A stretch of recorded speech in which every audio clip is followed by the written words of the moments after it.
3 tersangka dan 1 saksi kasus penembakan Brigadir J menjalani tes kebohongan di Puslapfor Polri. Para tersangka ini adalah Putri Chandrawati, Ricky Rizal, Richard Eliezer, dan Kuat Ma'ruf, serta 1 saksi yakni Susi, mantan asisten rumah tangga keluarga Ferdi Sambo. Mereka diperiksa dengan menggunakan poligraf atau dikenal dengan lie detector. Poligraf adalah alat untuk menguji kejujuran seseorang melalui reaksi tubuh. Poligraf juga dikenal sebagai psychological deception detection atau pendeteksi kebohongan seseorang melalui gejala psikis yang membangkitkan reaksi fisiologis atau reaksi tubuh.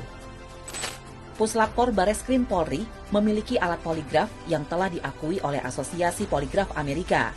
Alat produksi Kanada tahun 2019 ini memiliki tingkat akurasi hingga 93% dan sudah memiliki standar ISO IEC 17025.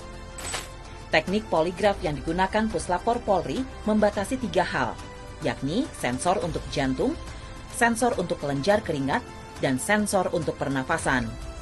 Pemeriksa poligraf harus seseorang yang tersertifikasi dan telah mengikuti pelatihan untuk memenuhi syarat ketentuan sesuai dengan standar operasional prosedur Asosiasi Poligraf Amerika.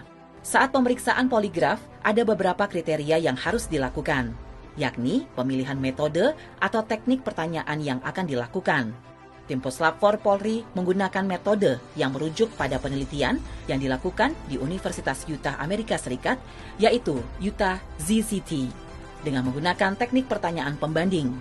Sebagai alat bukti, syarat yang dikeluarkan oleh Asosiasi Poligraf Amerika, tingkat akurasi harus di atas 92%, maka teknik pertanyaan Utah ini digunakan di Indonesia, khususnya di kepolisian.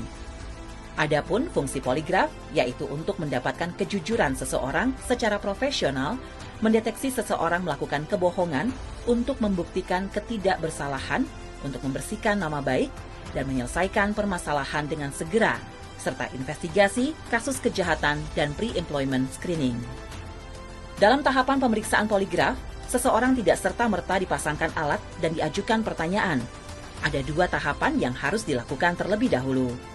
Tahap pertama, terperiksa akan diwawancara terlebih dahulu oleh pemeriksa. Wawancara ini bertujuan untuk memastikan kesiapan subjek secara jasmani dan rohani, membangun hubungan untuk menyamakan bahasa dan empati, mengetahui latar belakang sosial terperiksa, menjelaskan prinsip kerja alat. Pemeriksa kemudian mempelajari terperiksa dan bahasa tubuh terperiksa, menyamakan persepsi kedudukan kasus, dan mempersiapkan pertanyaan dalam tes. Setelah itu, baru dilakukan pemeriksaan poligraf. Namun sebelumnya, pemeriksa akan menanyakan kesediaan terperiksa untuk dipasangi alat poligraf. Ini merupakan prosedur yang dilakukan dengan tetap menjunjung prinsip hak asasi manusia. Pemeriksaan poligraf bisa berlangsung selama 3-6 jam dengan single issue. Hasil dari poligraf berupa grafik yang nantinya akan dituangkan ke dalam form hand scoring untuk dilakukan analisa sebagai hasil dari pendapat ahli berupa berita acara pemeriksaan.